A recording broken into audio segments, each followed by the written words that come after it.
I've not done anything preparing the next panel, which is hosted and organized by Jennifer Schenker. Cara is competing with Wall Street Journal. You're leaving Business Week.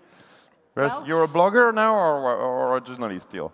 I give the same answer as Cara. I think that journalists are bloggers, and what I want to do is pioneer journalism 3.0. Okay. Well, good luck with this, Informilo.com. And I'll let you introduce your amazing panel. I actually have to say that I originally suggested to Jennifer, maybe we could do a panel on why Europe does copycats. And Jennifer gave me a really hard time, and she was right to tell me, no, this is passé, forget it. You need to talk about copycats in the US and companies such as Vente Privée, in Europe, which are actually getting copied over there and successes, and I'm so thankful you did it. So I'll let you introduce your panel. Thank you all for being here. Thank you. Are you going to stay up here? Or, No, please. Okay. So as Loic mentioned, the topic of our panel is European originals, and we're going to talk about innovation in Europe.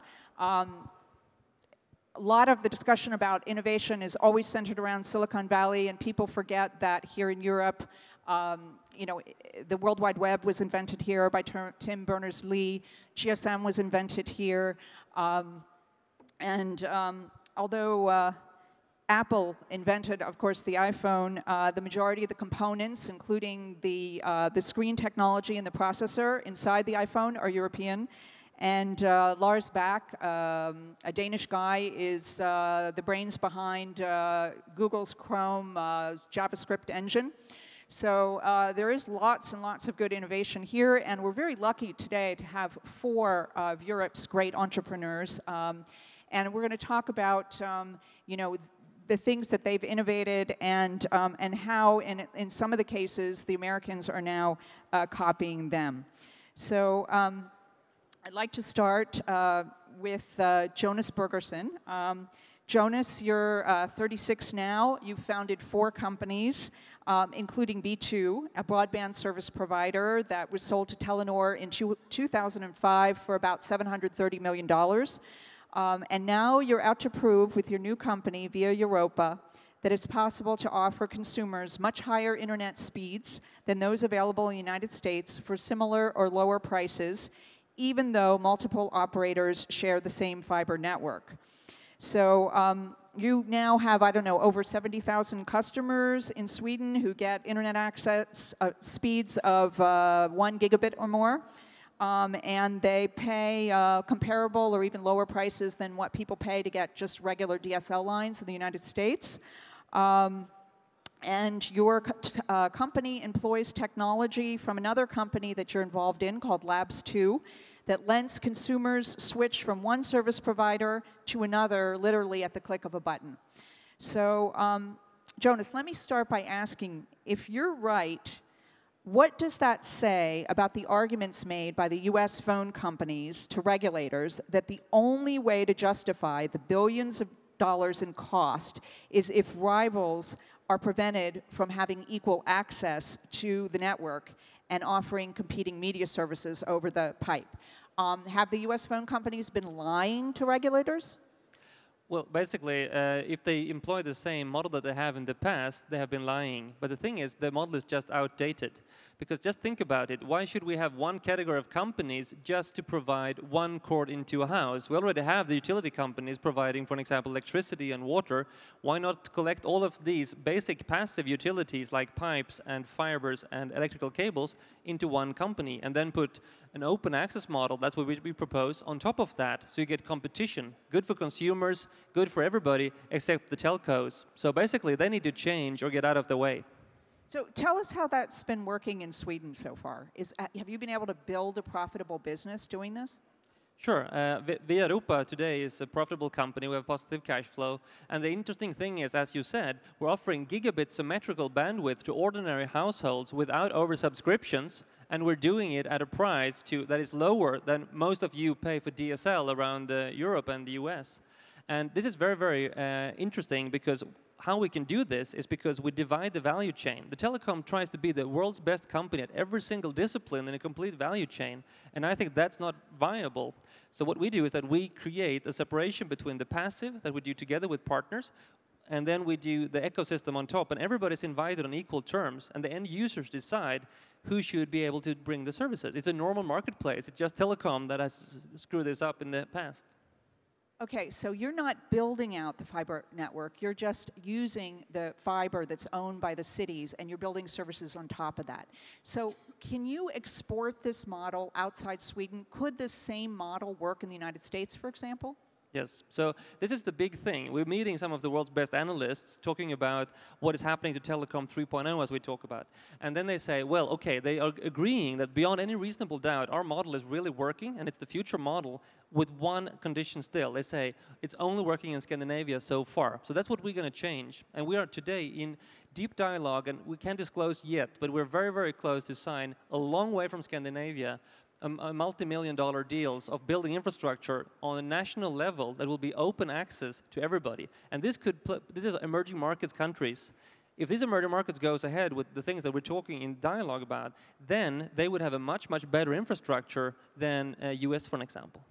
So, okay, that's great. You have this possibility to build out a national network somewhere else, but will we also see this model in the United States and possibly in other European countries? Well, definitely in other European countries and in the United States, because, I mean, just think about what you can do, these kind of creative people can do with a gigabit symmetrical, and if you can get this to some countries and you cannot get it in the US, that would be a huge problem for the US in the long run. So you need the better infrastructure, and I think that there was a president selected, talked about change in infrastructure, so I think that we're going the right way. Okay, so how do you, as a company, ViaEuropa, scale up and move outside? How do you raise funding in this kind of environment? I know you were talking to some investment bank, and those people just disappeared overnight. So where do you go from here? How do you fund this? Yeah, but this was the good thing for us, because we were on the wrong thought pattern. We were going to raise a lot and lots of money to invest in infrastructure and build this ourselves. What we're doing now is that because of this crisis, we talk to utility companies outside, because we thought that we had to prove more and then talk to utility companies to scale it globally. But now we just skipped a step and talk to the utility companies, and they're very, very interested. And also you have to remember, passive infrastructure, fiber or electrical cable or a duct or water pipe, is something that you write off over 30 to 100 years. So all of these companies factor in at least 5 depressions in the cycle of the infrastructure. So nobody in our sector is talking about not investing. And in the emerging market sector, it is, do we invest in infrastructure or not? If we don't, we have nothing. So they have to invest. And just one quick, interesting point. If you build symmetrical, true broadband, if you increase the penetration in a country by 1%, you get 3% GDP back. These are the best numbers that we have to the moment. So, I mean, for a society, it's a phenomenal business case. That's why there's no lack of capital. Can you talk to us a little bit about how it actually works in Sweden today? So say I'm living in an apartment house in a Swedish city, and I want to have this service. How does it work, and how quickly does it, how quick is it to hook up? Yeah, so basically what happens is that you live in this ViaEuropa house, you have a gigabit connection on the wall, you plug in your laptop, and then it asks you, same as you do in Wi-Fi in airports, these are the different providers. You choose a provider, you see 10 meg is 20 euros, 30 euros is 100 meg, and then 50 euros is a gigabit. And you click what you want, you take the provider that you want, and 3 seconds later, boom, you have this provider. And what if I'm not happy with the service? This is the cool part. So when you get a complaint, you have a problem, you can call the customer care department, but that's not helping. But you can also go into the portal and you can change over to another provider. So if you have a problem with your ISP, you're just one click away from changing to another provider. And this is a cool thing. This has led in Sweden to that some service providers have 2 help desks. One help desk for normal people with 18-month contracts, and another help desk for people with choice. And I can guess which one you would rather like to call. Very cool. Very cool. Well, thank you very much, Jonas, and we'll look forward to seeing your model spread to other countries in Europe and hopefully someday to the US, Thanks. Which I think is still somewhat of a broadband backwater. Yes.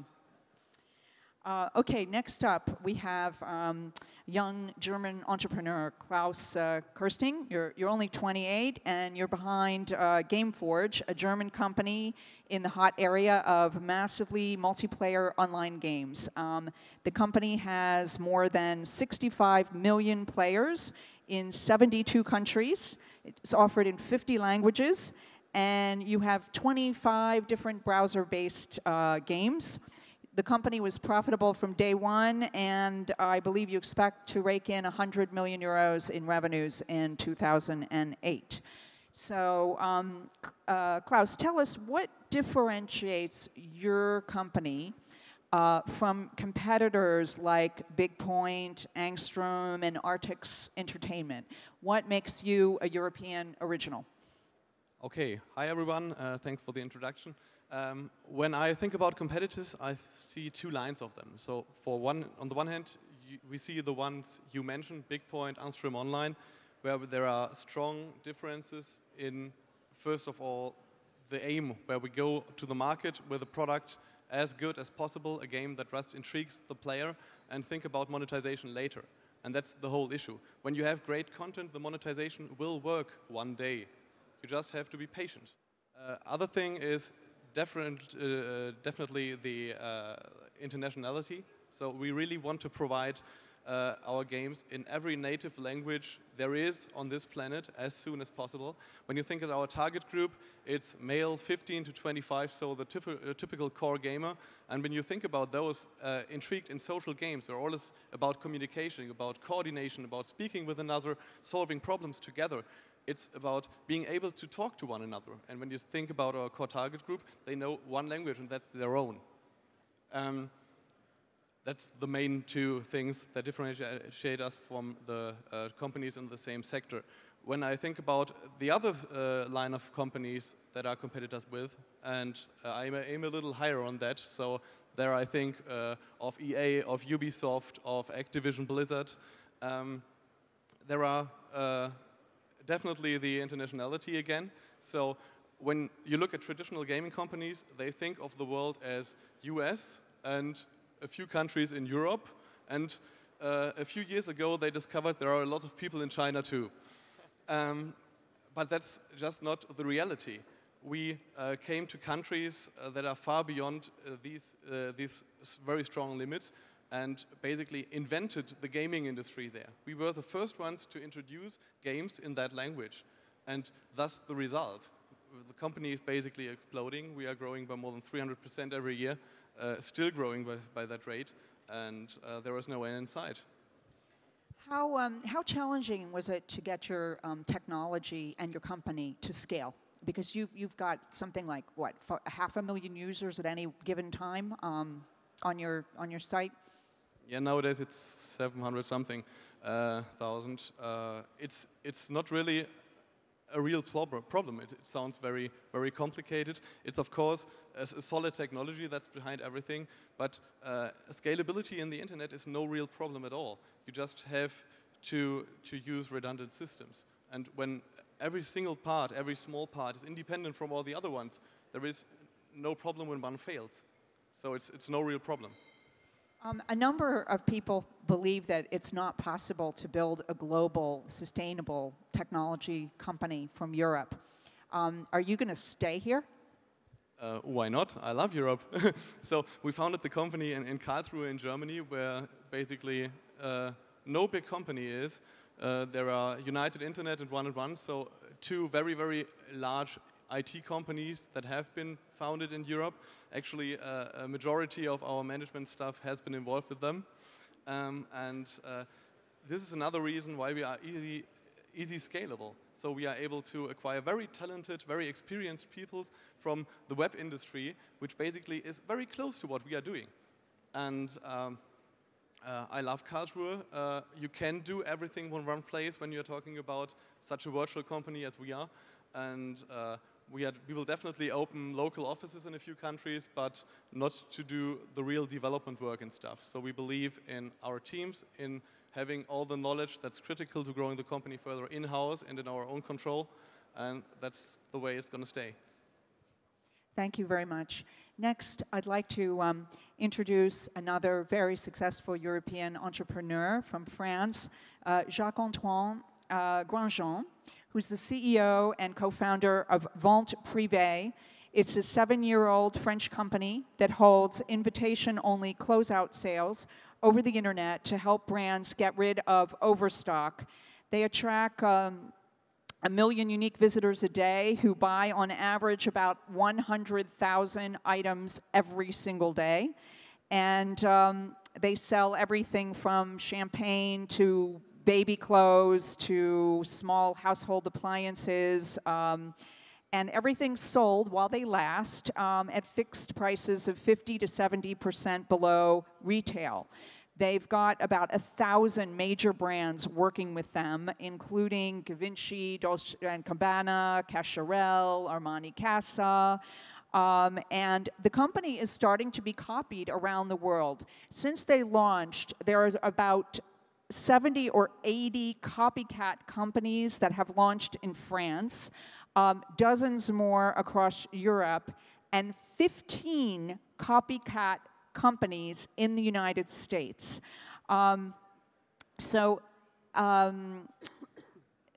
Jacques-Antoine, can you tell us how much you're going to make in revenues this year? This year we're gonna make about 600 million euros of sales at the end of the year, 610 million euros of sales. Okay, so 600 million in sales this year. The company was bootstrapped with the money of the co-founders from the beginning, and you did not take venture capital. Why not? It's important to understand that Vente Privée is not especially an internet company. My background is discount. So my first company, I founded it 24 years ago when I was 22, and Vente Privée is just an evolution with an internet tool. We just used internet as a tool to increase our growth. So we didn't need money because we had the expertise of discount, 20 years of expertise when we started Vente Privée 7 years ago.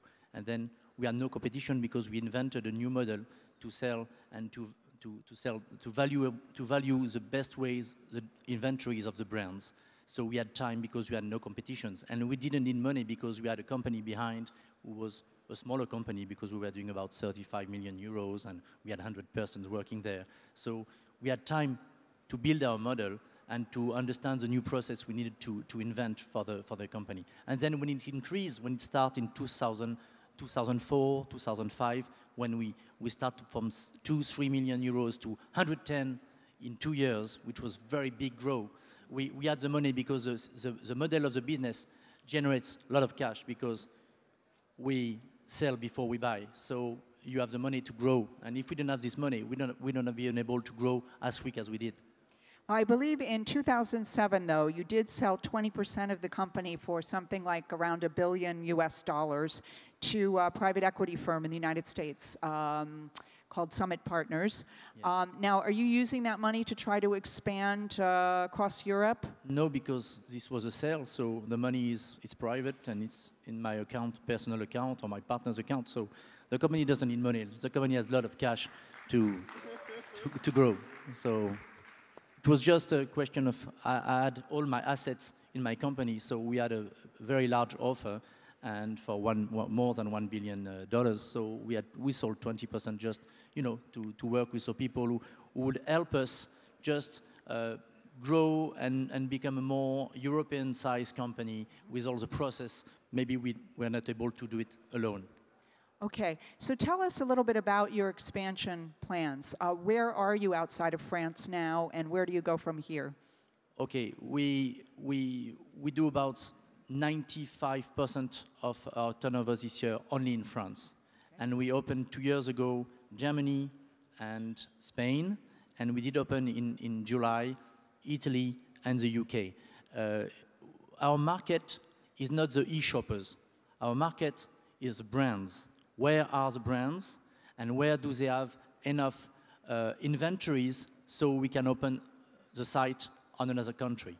For example, if we would be able to sell all the inventories of European brands in France, we would not have opened the other countries. Okay. It's just a question of going where you have brands which have enough quantities to sell on these countries, so they have inventories, 2, 3, 5, 10% sometimes when they miss a collection or something like that. And then we're here. That's why we choose 5 countries in Europe where we can do exactly the same growth than in France. That's why we are not open in Belgium. That's why we're not open in Luxembourg. We are not open in Portugal. And normally we won't open.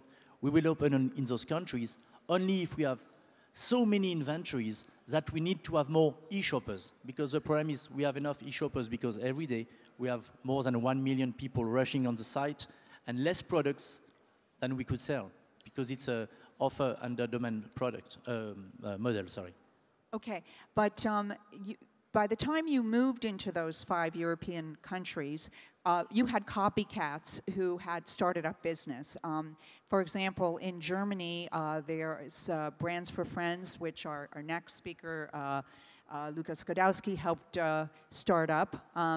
And so you haven't had as easy of a ride than you did in France. How are you coping with the local competition in Europe? Okay, in France we were alone for a long time because the copycats came later. And normally they didn't come from the discount business. So they didn't have the experience of the relationship with the brands. In other countries, the copycat came 2 years ago, and now we are facing a different competition because in those countries, for example, those people are local, and they do less than what we do as sales, but they are local. So Spanish people, they want to work with Spanish people. German people, they prefer to work with German people, and so on. So we need to be more local, because behind the screen, we have people working, we have commercials, and a lot of logistics, and a lot of things, and we need to be more local to be accepted like a local VP, and not only a company which is from Paris and does everything in Europe from Paris. So our strategy is to come local. We are opening an office in Barcelona. We're going to open an office in Düsseldorf, in Milan, in London, and we're going to be very local. So there is competition, but it's good. It's interesting. Okay, what about the US market? You've got 15 copycats there now. Do you think about entering the US market? Okay, the market in Europe for us is very, very big. And with the growth we've been living, it's incredible growth, 600 million of sales, and we deliver every day.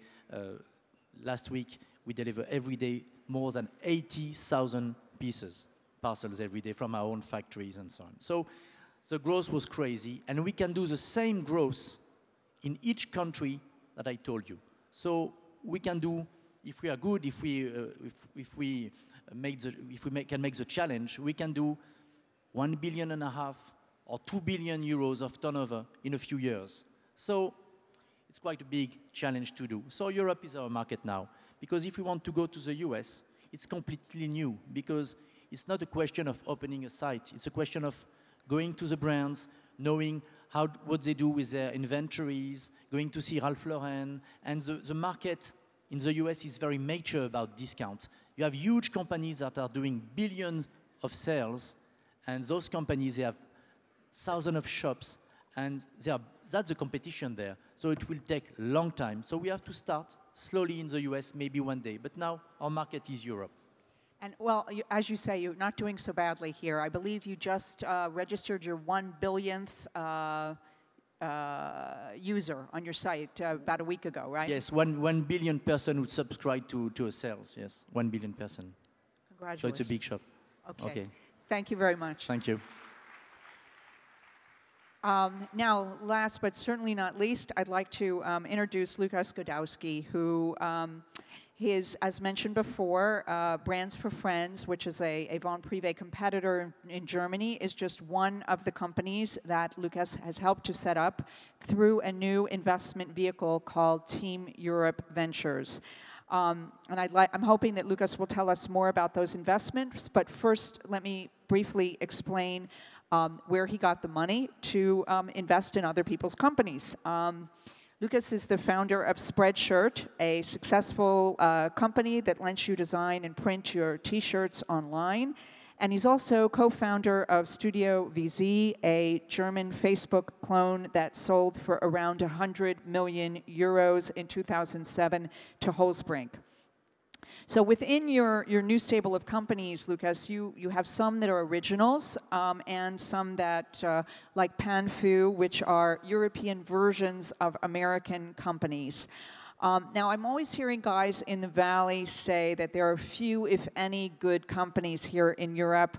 You seem to think otherwise. Can you tell us why and give us some examples of the kind of innovations you're seeing and the kind of companies that you're investing in these days? So maybe so what I do, like with Team Europe Ventures, we do two things. So one is we set up new companies, so we don't necessarily always invest, but we help to set up new companies. Yeah, so we help to set them up from the scratch. We look for a management team, we look for distribution power, we look for financing, don't necessarily finance it ourselves. And this is one thing, and the other thing is the kind of investment arm of the business where we do early stage investments. And in the cases where we help to set up business, it not always, but often end up being copycats. Because of when you set up something on your own without running it yourself, that is, you look for an external management team, it's in the nature of things that you can't be too innovative, because when you're too innovative, you will get no management, okay? Managements are by definition, yeah, all first-time entrepreneurs are, yeah, not that much into risk. So we try to do no-brainer business models, we call it. And this may happen to be an innovation. Like one example is what we did is a company called Absolventa. It's a job portal for graduates. Yeah, I haven't seen it somewhere else, but it's a very simple, straightforward business model. You sign up graduates, and you sign up companies, and the companies pay for hiring the graduates. Yeah? So this is not a copycat, but a no-brainer. It's a no-brainer that companies pay for it. It's a no-brainer that students want it. So it's more or less all simple math. So we try to avoid business model risk. And how to avoid business model risk? You often end up looking like at what works in other markets. And this is, for example, why Von Privé, with its incredible success, attracts so many copycats. Yeah? Or I'm sure that Klaas company is also like have a lot of followers or in this space. Yeah, and in terms of like if there's innovation in Europe, I think we see a lot of innovation in Europe. But here at this conference, I mean, it's the web, so we talk mainly about the internet. In the internet space, it's much harder for Europe to be innovative than the US, just because of the simple fact that the US is ahead. It's ahead with the learning curve in the internet, kind of like how much experience they have. Klaas mentioned that, like, for them it's instrumental. What enables them to grow is like the access to good management, which is already experienced. So we have, yeah, much more of that in the US. This is one thing. Another thing is the US is also ahead in terms of the usage of the internet, how much broadband is available, and how many years people are used to use the internet. Yeah, so they will use it differently. So they're just ahead on the learning curve, which makes it just less likely that there are great innovations in Europe, because of the US will just be faster. So, but that doesn't mean that there are no innovations. And here we have two examples of very innovative companies, and there are also more like, yeah. Or, for example, when you look now at the mobile internet, where Europe will lead, and also like what seems like a copycat isn't always a copycat, because of like just ideas come up independently. Yeah, ideas evolve when people have problems that they solve, and so for example, with my first successful company, Spreadshirt.com, where we print T-shirts on demand and also allow people to have their own T-shirt shop on their websites.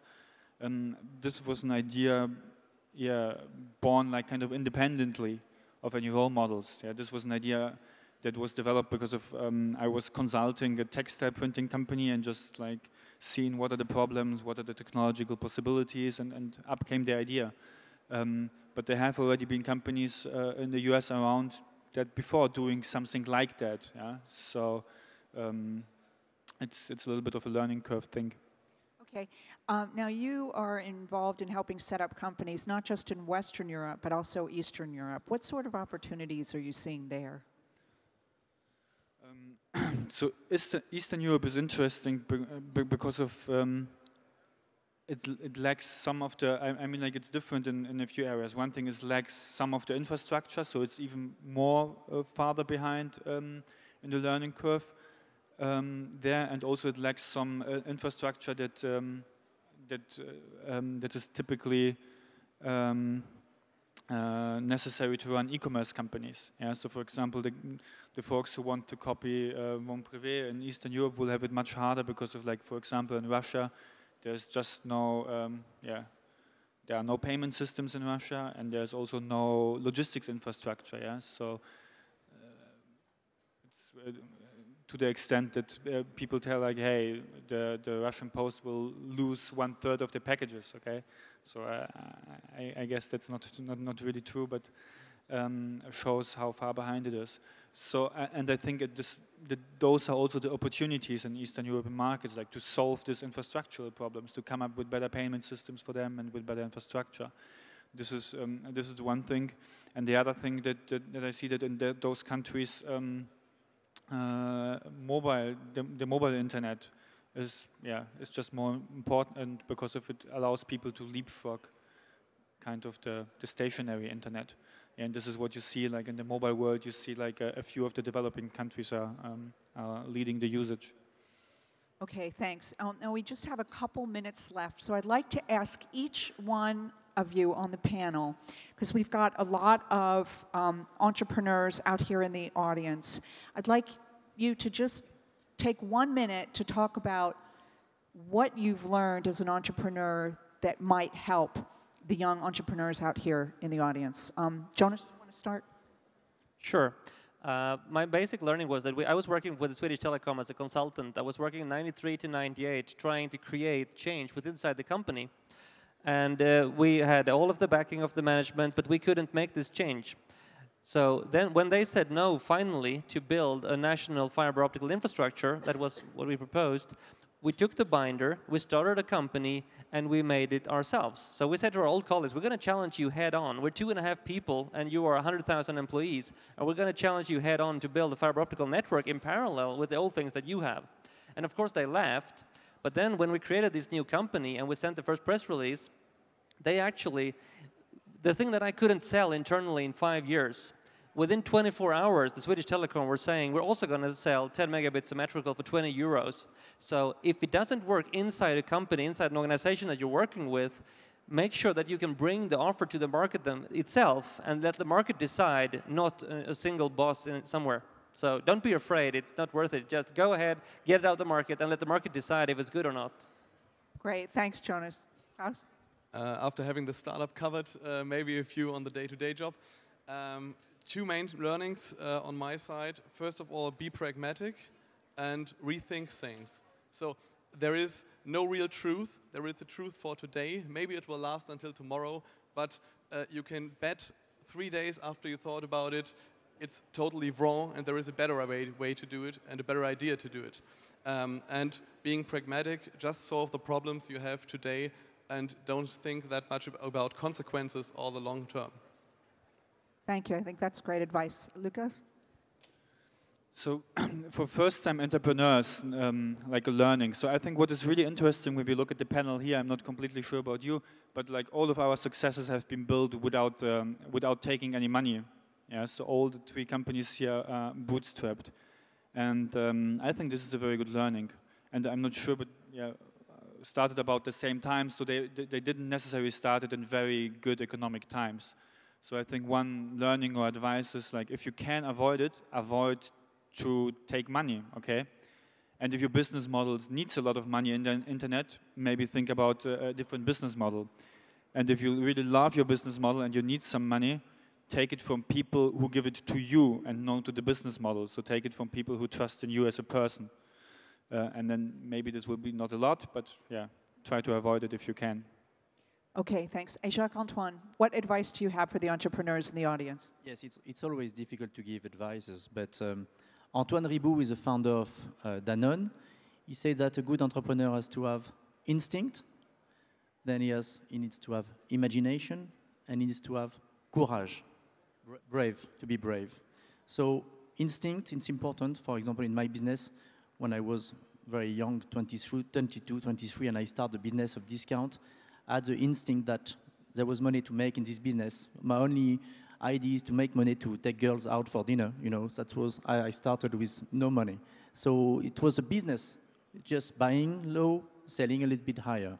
And then imagination came when you grow and you say, okay, I'm going to do this kind of business because I like it. It's trading inventories of brands, and I will develop my business. And then imagination make you develop it and do it your style, which means dreaming of the way it should be better, it should be more profitable for the people working in your company, for the customers, and that's imagination. And then with the imagination, you come to innovation, like when the net arrived, I didn't know how to use it in my company. And then one day, we had this idea to use it the way we do it now. So that's imagination. And courage, braveness is very important because it's easy to talk when you're successful. When you're not successful, doors are always locked or more difficult. So you need to have someone who helps you. And for me, I had my partners who help you. I'm not kind of a lone entrepreneur. I'm always been doing that with partners. And that's very important. That gave me the courage to do it. And then the last thing I would say is that the most important thing is always to hire people that are stronger than you and have more skills than you in what they do, and then to manage them so they keep the desire and they are very good working with you. So always hire people that are stronger than you and you become stronger. Great, thank you so much. Could we have a big round of applause for these guys? They're rock stars. Thank you so much. Thank you. I'm really proud to be European. Thank you very much. And seeing that there is so much innovation in Europe and that we don't even have to do copycats. So congratulations. Jennifer, good luck in your new startup. What's the name again? Informilo. Informilo. Thank you very much, Jennifer. Thank you.